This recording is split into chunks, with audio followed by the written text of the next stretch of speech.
സലാസത്തിൽ 3 വിഭാഗം ആളുകൾ ലാ യൻദുറുല്ലാഹു ഇലൈഹിം യൗമൽ ഖിയാമ. ആ 3 വിഭാഗം ആളുകളുടെ നേരെ അള്ളാഹു നോക്കുകയില്ല. അള്ളാഹുവിന്റെ ഒരു ശ്രദ്ധയും അത്തരക്കാർക്ക് നേരെ ഉണ്ടാവുകയില്ല.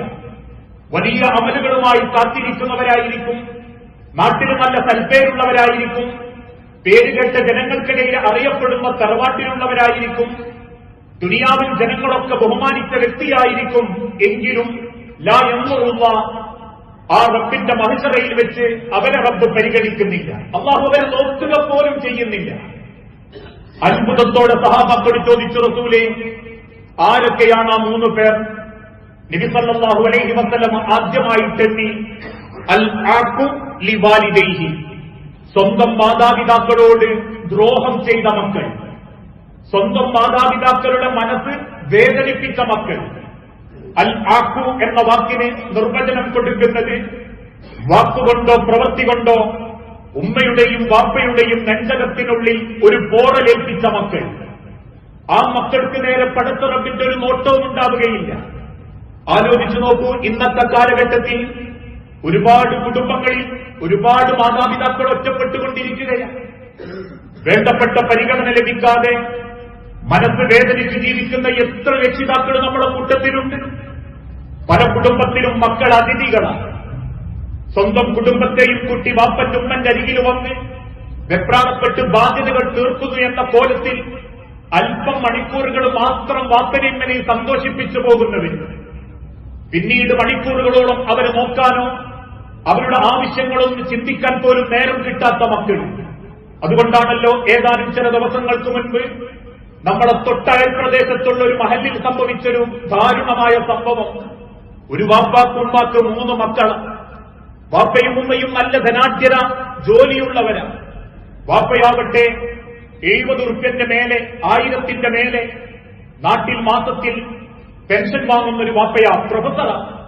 3 മക്കളെയും പഠിപ്പിച്ചു. 3 മക്കളും സ്റ്റേറ്റ്സ് തെരഞ്ഞെടുത്തു.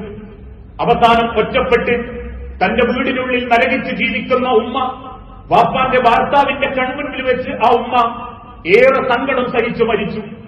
പല മക്കളെയും വിവരമറിയിച്ചു, ഒരാളെങ്കിലും വന്നു നിൽക്കാൻ. ആർക്കും താല്പര്യമില്ലാതായപ്പോ, വീട്ടിൽ നിർത്തുന്ന ഹോം നേഴ്സിന്റെ പീഡനം കൂടിയായപ്പോ അവർക്ക് അവസാനം നരകിച്ച് ആ ഉമ്മ മരണപ്പെട്ടു.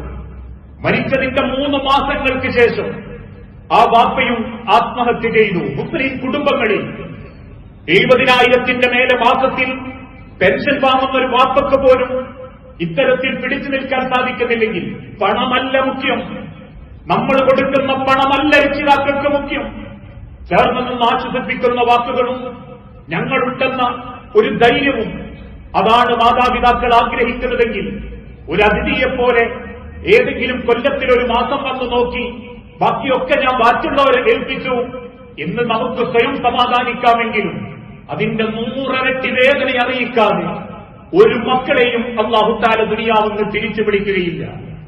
ഒറ്റപ്പെടുത്തലും കുറ്റപ്പെടുത്തലുകളും കേട്ട് മനസ്സറിഞ്ഞ് മക്കളെ ശപിക്കാനാവാതെ ജീവിക്കുന്നവരുണ്ട്. മറ്റാരെങ്കിലും ആയിരുന്നെങ്കിൽ ഒന്ന് മനസ്സറിഞ്ഞ് ശപിക്കാമായിരുന്നു എന്ന് വേദനിക്കുന്നവര്. സ്വന്തം മക്കളെ നെഞ്ചിൽ നീറലോടെ കൊണ്ടു നടക്കുന്ന ഒരു വാപ്പയും ഉമ്മയും വീട്ടിലുണ്ടെങ്കിൽ നാളെ പരലോകത്ത് ലാ യൻദുറു ഇലൈഹിം, ഒരു സംശയവും വേണ്ട, അല്ലാഹു നമ്മളെ പരിഗണിക്കുകയില്ല. ഇന്ന് ചില മക്കൾക്ക് ചിലപ്പോ ഉമ്മമാര് മതി. പറയുമ്പോൾ രക്ഷിതാക്കൾക്കും മക്കൾക്കും വെറുപ്പ് തോന്നാൻ പാടില്ല. പ്രത്യേകിച്ച് നമ്മുടെ ചുറ്റുപാടുകളിലൊക്കെ മക്കൾക്ക് ഉമ്മമാര് മതി. ഉമ്മമാരെടുത്ത പെൺമക്കള് വാപ്പയാരെന്ന് ചോദിച്ചാൽ വാപ്പാനെ കെട്ടിക്കൊണ്ടുവന്നൊരു മനോഭാവം. വാപ്പക്കങ്ങനെ മതി, വാപ്പക്കങ്ങനെ നോക്കിയാൽ മതി. ഉപ്പാക്കൊരു വിലയും കൊടുക്കാത്ത കുടുംബങ്ങൾ, വാങ്ങിക്കൊടുക്കേണ്ട ഉമ്മമാര് പോലും വാപ്പാന്റെ വില മനസ്സിലാക്കാത്തൊരു കാലഘട്ടം ഇന്ന് പല കുടുംബത്തിനും നമ്മൾ അനുഭവിച്ചുകൊണ്ടിരിക്കുന്നുണ്ട്. കയറി വന്നവനെ പോലെ, എവിടെ നിന്നോ വന്നവനെ പോലെ ഒരു പരിഗണന കൊടുക്കാത്തവര്. ചിന്തിച്ചു നോക്കിയിട്ടുണ്ടോ മക്കളെ? ഒരു വാപ്പാന്റെ നെഞ്ചിന്റെ പെടച്ചിലും ത്യാഗവും, ഒരു വാപ്പാന്റെ ഹൃദയത്തിന്റെ ഫലമാ ഉമ്മ പോലും സ്വപ്നം കാണാനുള്ള കാരണം. ഉമ്മ നിങ്ങളെ കൊണ്ടു നടക്കാനുള്ള ധൈര്യം കിട്ടിയത് ഉമ്മാന്റെ കൈക്കരുത്തുകൊണ്ടല്ല, വാപ്പാന്റെ നെഞ്ചിന്റെ പെടച്ചിലുകൊണ്ട, ഒരു വാപ്പാന്റെ അധ്വാനം കൊണ്ട, ഒരു വാപ്പാന്റെ ഹൃദയത്തിന്റെ പിടിച്ചുകൊണ്ട. ഇന്നും ഒരു ഉമ്മയും മക്കളും സ്വപ്നം കാണുന്നുണ്ടെങ്കിൽ അത് ആ കുടുംബത്തിന്റെ വളർക്കായി കണക്ക് പറയാതെ ആയുസ് മുഴുവൻ ജീവിച്ച് ഭാരം പേറുന്ന ഒരു വാപ്പാന്റെ ത്യാഗം കൊണ്ടാണെന്നുള്ള തിരിച്ചറിവ് നമുക്ക് നേടാൻ പറ്റിയിട്ടില്ലെങ്കിൽ, ആ വാപ്പാക്ക് കിട്ടേണ്ട സ്ഥാനവും പരിഗണനയും കിട്ടാതെ ഉള്ളതെല്ലാം മനസ്സിൽ അത് അടക്കിപ്പിടിച്ച് പള്ളിയും അവനാന്റെ വീട് അയച്ച് കഴിഞ്ഞുകൂടുക, വാപ്പാക്ക് എന്തിന്റെ കുറവാന്ന് നാട്ടുകാരോട് ചോദിച്ചാൽ പോരാ. അടുത്തിരുന്ന് ഉമ്മയെപ്പോലെ വാപ്പയെയും പരിഗണിക്കാത്ത മക്കളുണ്ടെങ്കിൽ ലാ യൻസുറു ഇലൈഹിം, അവർക്ക് നേരെ അള്ളാഹുവിന്റെ നോട്ടമുണ്ടാവുകയില്ല, അള്ളാഹുവിന്റെ പരിഗണനയുണ്ടാവുകയില്ല. രണ്ടാമതായി ഓർമ്മപ്പെടുത്തി, വൽ മർഅതു മുതറജ്ജിലത്തുൻ, ആൺവേഷം കെട്ടുന്ന പെണ്ണുങ്ങൾക്ക് നേരെയും അള്ളാഹുവിന്റെ നോട്ടമുണ്ടാവുകയില്ല. രണ്ട് രീതിയിൽ ഉലമാക്കൾ ഇതിനെ വിശദീകരിച്ചിട്ടുണ്ട്. ഒന്ന്, സ്ത്രീത്വത്തെ സ്വയം അപമാനമായി കാണുന്ന ഫെമിനിസം തലക്ക് പിടിച്ച ചില പെണ്ണുങ്ങളുണ്ട് നമ്മളെ കൂട്ടത്തിൽ.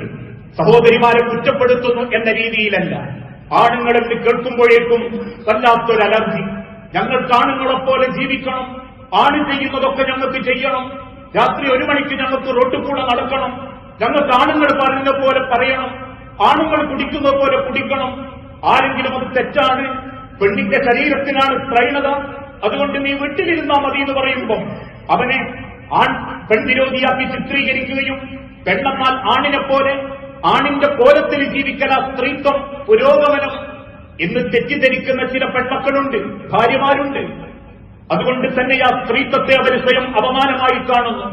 പക്ഷേ അല്ലാഹു തആല ഓർമ്മപ്പെടുത്തി, അള്ള സ്വർഗം പടച്ചത് ഒരു പെണ്ണിന്റെ കാലിന്റെ ചുവട്ടിലാ, ഉമ്മാന്റെ കാലിന്റെ ചുവട്ടിൽ. സ്വർഗത്തിന്റെ 8 വാതിലുകളും അള്ള തുറന്നു കൊടുക്കുമെന്ന് പറഞ്ഞത് ഒരു ഉമ്മാക്ക് മാത്രമാ, ഒരു പെണ്ണിന് മാത്രമാ. ഈ ലോകത്തിന്റെ നിയന്ത്രിപ്പ് പോലും, ഈ ലോകത്തിന്റെ ഓരോ മനുഷ്യര് പോലും ഒരു ഉമ്മാന്റെ വയറ്റിൽ കിടന്നവരാണെങ്കിൽ ആ സ്ത്രീത്വത്തെ അപമാനമായി കണ്ട് ആണിനെ പോലെ ജീവിക്കണം, ആണിന്റെ കോലം കെട്ടണം, ഒരാണിന്റെ മാതിരി ജീവിതത്തിലേക്ക് ചിട്ടകൾ ഉണ്ടാക്കണം എന്ന് ചിന്തിക്കുന്ന സ്ത്രീകൾ, അതോടൊപ്പം ആ ശാക്തീകരണം എന്നാൽ ആണാവലാണ് എന്ന ഒരു ദുഷിച്ച ചിന്ത മനസ്സിൽ കൊണ്ടെടുക്കുന്നവര്. അതുകൊണ്ടാ ജനറൽ ന്യൂട്രാലിറ്റി വന്നത്, ജനറൽ ഈക്വാലിറ്റി വന്നത്. പെണ്ണിനെ പോലെ അല്ലെങ്കിൽ ആണ്, ആ പെണ്ണ് ആണിനെ പോലെ ജീവിക്കണം എന്ന ചിന്ത. രണ്ടാമതൊരു രീതി, ആണിനെ വകവെക്കാത്ത പെണ്ണുങ്ങളായിരിക്കും, ആണിനൊരു വിലയും കൊടുക്കാത്ത സ്ത്രീകൾ. അഥവാ ആണിനെ പോലെ ആണുണ്ടെങ്കിലും ഞങ്ങളാണ് മെയിന്, ഞങ്ങളാണ് വലിയ ആൾക്കാർ എന്ന ബോധത്തിൽ ജീവിക്കാൻ ആണിനെ വകവെക്കാതെ അവഗണിച്ചുകൊണ്ട് വില കൊടുക്കാതെ ജീവിക്കുന്ന പെണ്ണുങ്ങളും അള്ളാഹുവിന്റെ നോട്ടത്തിനെതിരായിരിക്കും.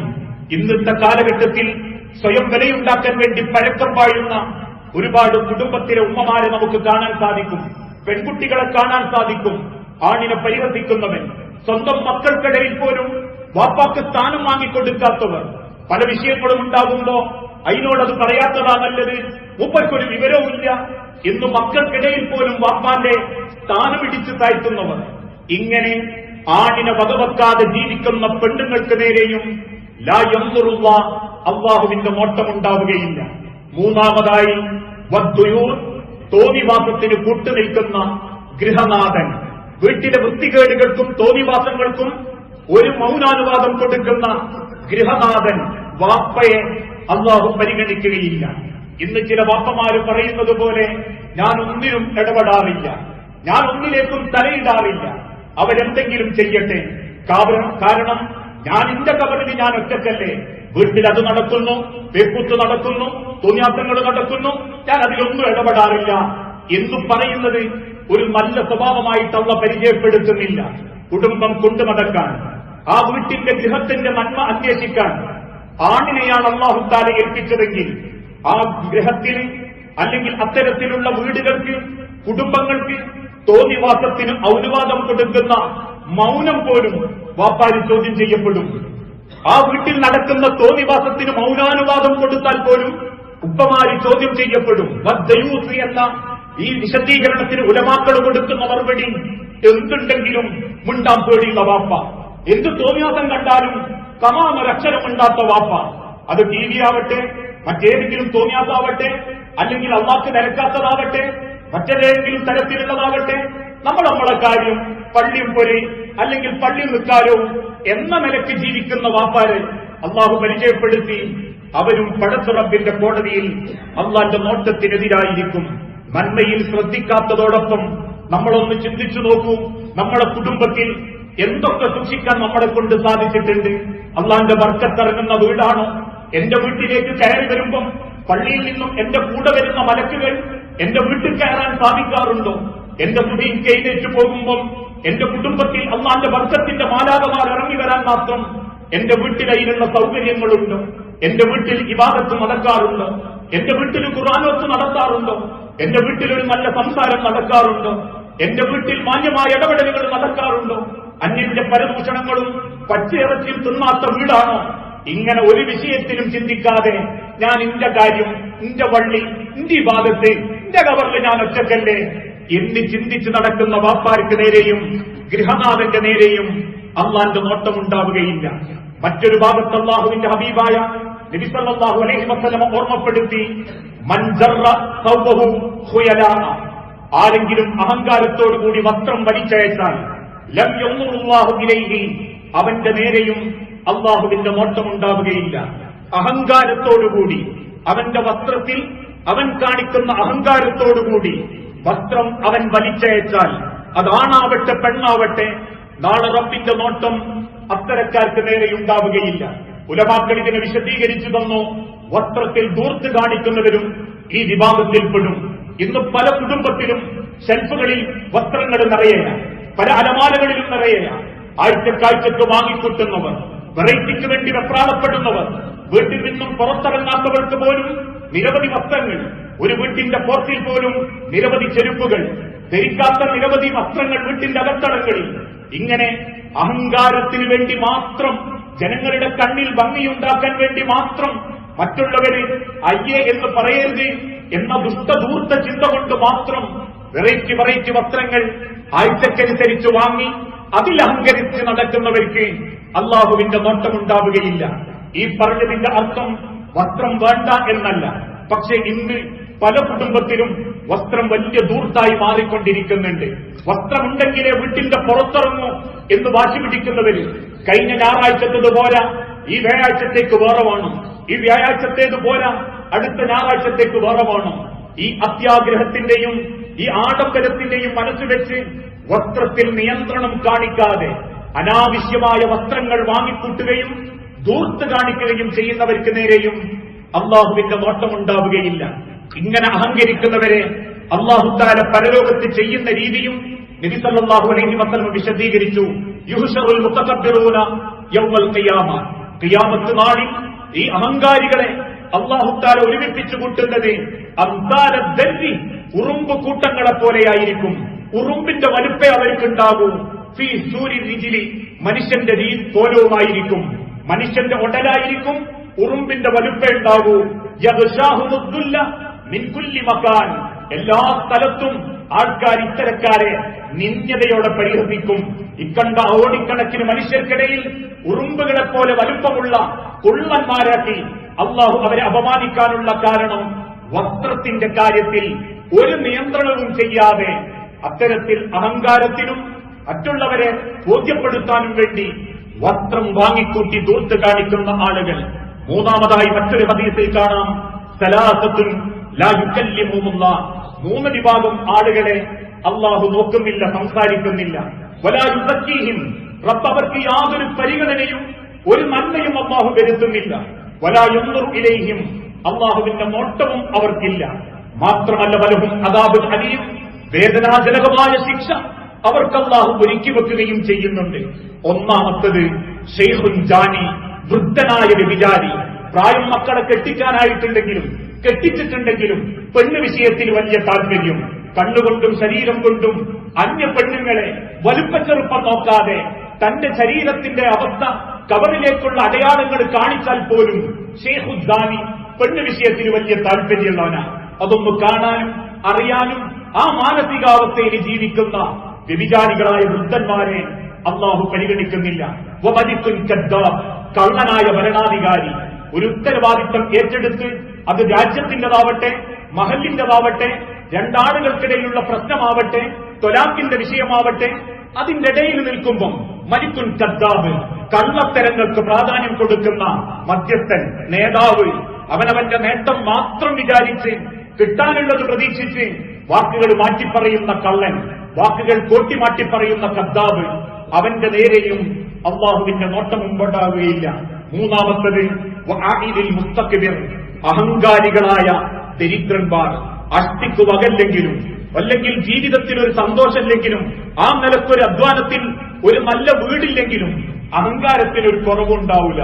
കടം വാങ്ങിയും ആരാനോട് പണയപ്പെടുത്തിയും ഉള്ളതടിച്ചു പൊളിച്ച് ജീവിക്കണം. എന്തേ? അവരുടെ ലക്ഷ്യം ലൈഫ് അടിച്ചുപൊളിയാക്കുക.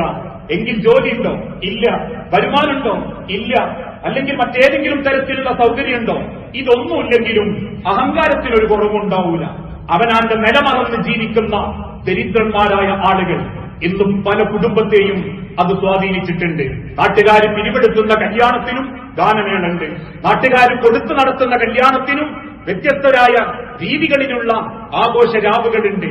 ഇങ്ങനെയുള്ളൊരു മനസ്ഥിതി ആരാന്റെ മുൻപിൽ കൈനീട്ടിയാലും പവറായി ചമഞ്ഞ് ജീവിക്കണം എന്നാഗ്രഹിക്കുന്നവര് അവർക്ക് നേരെയും അള്ളാഹുവിന്റെ മോട്ടമുണ്ടാവുകയില്ല.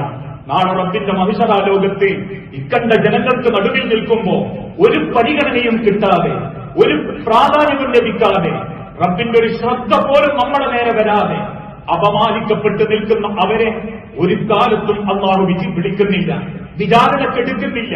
പലതവണ റസൂലുള്ളാഹിന്റെ അരികിലേക്ക് അവർ ചെല്ലും. റസൂലുള്ളാഹിനോട് പറയും, പ്രവാചകരെ ഞങ്ങൾക്ക് കൂടി വിചാരണ ചെയ്യാൻ പറയണം. അള്ളാഹുവിനോട് വിചാരണയ്ക്ക് വേണ്ടി പറയുന്ന റസൂലുള്ളാഹ് അള്ളാഹു തിരിച്ച് കൽപ്പന കൊടുക്കും, നബിയെ താങ്കളുടെ ഉമ്മത്തിൽ താങ്കൾക്ക് വേണ്ടി നിലകൊണ്ടവരെ ഞാൻ വിചാരണക്കെടുക്കൂ. ഇവരൊക്കെ കദ്ദാബീങ്ങളാ റസൂലേ. ഇവരൊന്നും ദുനിയാവിൽ അള്ളാഹുവിനെ ഭയപ്പെടാതെ സ്വന്തം ചിട്ടകൾക്കനുസരിച്ച് ജീവിച്ചവരാ. അതുകൊണ്ട് എനിക്കവരെ വേണ്ട, ഞാൻ അവരെ പരിഗണിക്കില്ല റസൂലേ എന്ന് അള്ളാഹു പറയുമ്പോൾ ഒരു കാലത്തും അള്ളാഹുവിന്റെ വിചാരണ തീരാതെ ആ വേദനയിൽ പടച്ചോന്റെ മനുഷ്യരാ ലോകത്ത് നമ്മൾ അപമാനിക്കപ്പെട്ട് നിൽക്കേണ്ടി വരും. ആ അവസ്ഥ വരാതിരിക്കാൻ ഈ പറയപ്പെട്ട അടയാളങ്ങളിൽ നിന്ന് നമ്മെയും നമ്മുടെ കുടുംബത്തെയും രക്ഷപ്പെടുത്താൻ ഓരോരുത്തരും പരിശ്രമിക്കുക. അങ്ങനെയുള്ള യഥാർത്ഥ വിശ്വാസികളിൽ അള്ളാഹു നമ്മളെ എല്ലാവരെയും ഉൾപ്പെടുത്തി അനുഗ്രഹിക്കുമാറാകട്ടെ.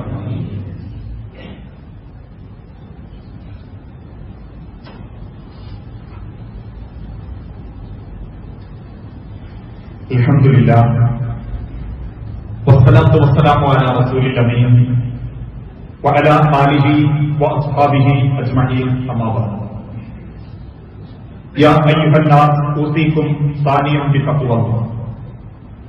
ജീവിതത്തിന്റെ ഒരു രംഗത്തും അള്ളാഹുവിനെ മറന്നുപോകരുത് എന്ന് എന്നോടെന്ന പോലെ നമ്മളിൽ ഓരോരുത്തരോടും വസിയത്ത് ചെയ്യുകയാണ്, ഉപദേശിക്കുകയാണ്. ഇന്ന് നമ്മളുടെ ഈ ജീവിതത്തിനിടയിൽ ഒരുപക്ഷെ നമ്മൾ ഇവിടെ നിന്ന് കേൾക്കുന്ന കാര്യങ്ങളും മറ്റേത് വയലുകളിലൂടെ നമ്മൾ കേൾക്കുന്ന കാര്യങ്ങളും മുൻപൊക്കെ നമ്മൾ പലരിൽ നിന്നും കേട്ടതായിരിക്കാം. ഒരുപക്ഷെ പലതും നമുക്ക് അറിവുള്ളതായിരിക്കാം. ഇക്കണ്ട കാലത്തിന്റെ ഇടയ്ക്ക് ഇത്രയും അറിവുകൾ കേട്ടിട്ടും മനസ്സിലാക്കിയിട്ടും നമ്മൾ അറിഞ്ഞ ഒരു സത്യം മറ്റൊരാളോട് പറയാൻ നമുക്ക് സമയം കിട്ടിയിട്ടുണ്ടോ എന്നുള്ളത് നമ്മൾ നമ്മളോട് ചോദിക്കേണ്ട വലിയൊരു ചോദ്യമാണ്. കാരണം പല ആളുകളും തെറ്റിദ്ധരിച്ചത് നന്മ പറയാൻ മൗലവിമാർക്കേ അവകാശമുള്ളൂ, നന്മകളൊക്കെ പറയേണ്ടത് ഉസ്താദുമാര് മാത്രമാണ്. അത് പലിശയെ പറ്റിയാണെങ്കിലും മറ്റേത് ഇസ്ലാമിലെ കുടുംബങ്ങളെ വിഷയങ്ങളെ പറ്റിയാണെങ്കിലും അതൊക്കെ മൗലവിമാരും ഉസ്താദുമാരും ഖതീബുമാരും പറയട്ടെ എന്ന ഒരു ധാരണയിലാണ് നമ്മളിൽ പലരും. അതെന്തുകൊണ്ട് എന്ന ചോദ്യത്തിന് ഒരു മറുപടി, വെറുതെ നമ്മൾ പറഞ്ഞിട്ട് ജനങ്ങളെ വെറുപ്പിക്കണോ? ഞാനത് പറയുന്നവന് ഇഷ്ടാവൂല, നമ്മളത് പറയുന്നത് അവർക്ക് താല്പര്യം ഉണ്ടാവൂല. എന്തിനു മറ്റുള്ളവരുടെ വെറുപ്പ് നമ്മൾ സമ്പാദിക്കണം? അതുകൊണ്ട് ആരോടും ഒന്നും മിണ്ടാതെ നടന്നാലേ ജനങ്ങളുടെ ഗുഡ് സർട്ടിഫിക്കറ്റ് കിട്ടൂ. അത് കിട്ടാറുമുണ്ട്. ആരുടെ ഒരു വിഷയത്തിലും ഇടപെടാതെ അവനാന്റെ നിസ്കാരവും നോമ്പും മാത്രം നോക്കി നടക്കുന്നവന് ഗുഡ് സർട്ടിഫിക്കറ്റാ.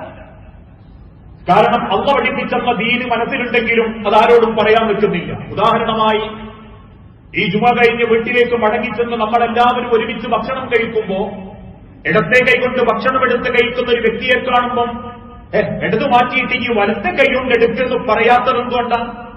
വെറുതെ നമ്മൾ വന്നിട്ട് എന്തിനാ? എന്നിട്ട് ചില ആളുകൾ വന്നിട്ട് പള്ളിയിലെ മൊയ്യാരോട് പറയും, അടുത്ത കുത്തുപേരുങ്ങൾ അത് കൊള്ളിക്കണട്ടോ.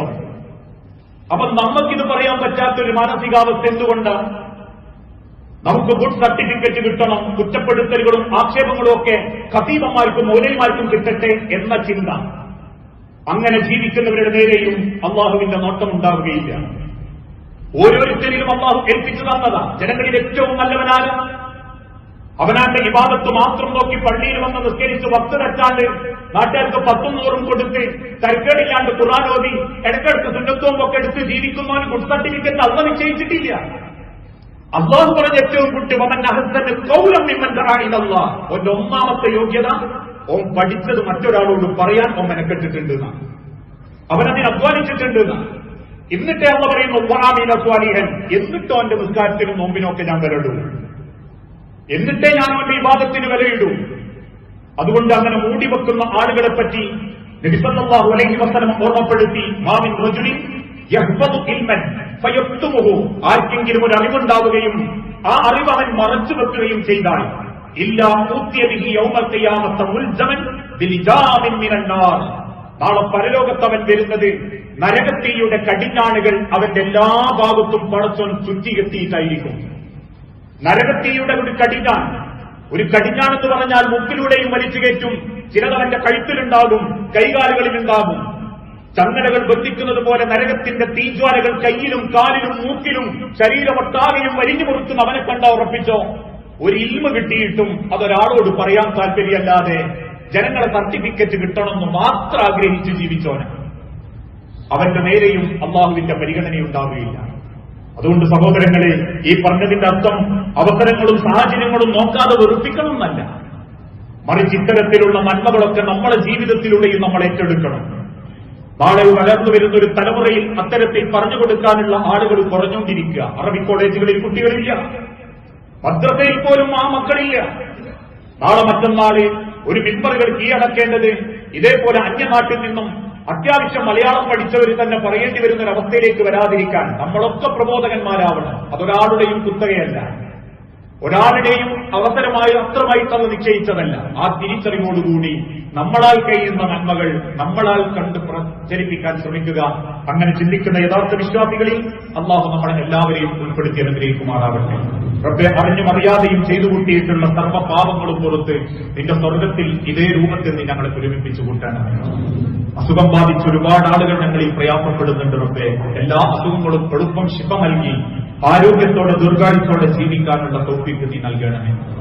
മക്കളില്ലാതെ സങ്കടപ്പെടുന്ന ഇണകൾക്ക് മക്കളെന്ന അനുഗ്രഹം നൽകി ഓരോ കുടുംബത്തോടും നീ കാരുണ്യം കാണിക്കണമേ. കടബാധ്യതയിൽപ്പെട്ടും മറ്റു സാമ്പത്തിക ബുദ്ധിമുട്ടുകളിലും ജീവിക്കുന്ന പലരും ഞങ്ങളിലിട്ട് മാത്രം എളുപ്പം അത് വീട്ടാൻ ഒരു ബാധ്യതയുമില്ലാതെ നിന്നെ കണ്ടുമുട്ടുന്ന മുഅ്മിനീങ്ങളാവാൻ ഓരോരുത്തർക്കും നീ തൗഫീഖ് നൽകണമേ. അല്ലാഹു മഗ്ഫിർ ലിൽ മുഅ്മിനീന വൽ മുഅ്മിനാത്ത് അൽ മുസ്ലിമീന വൽ മുസ്ലിമാത്ത് അൽ അഹ്യാഉ മിൻഹും വൽ അംവാത്ത് ഇന്നക മുജീബു ദഅവാതി യാ ഖാദിയൽ ഹാജാത്ത്. اللهم اعز الاسلام والمسلمين واذل الشرك والمشركين. اللهم اجرنا من النار، اللهم اجرنا من النار، اللهم اجرنا من النار. അല്ലാഹുവേ, പ്രാർത്ഥിക്കണമെന്ന് വസിയത്ത് തന്നവരും അസുഖം ബാധിച്ച് ഓപ്പറേഷന് വിധേയമായി കിടക്കുന്ന ഒരുപാട് രോഗികൾ റബ്ബേ, എല്ലാ വേദനയും കുറച്ച് എളുപ്പം ശിഫ നൽകി എന്താണോ അവർക്ക് ഏറ്റവും ഹൈറ്, ആ ഹൈറായ ഒരു രീതിയിലേക്ക് ആ കുടുംബത്തെയും ആ വ്യക്തിയെയും നീ എത്തിച്ച് സമാധാനിപ്പിക്കണമേ.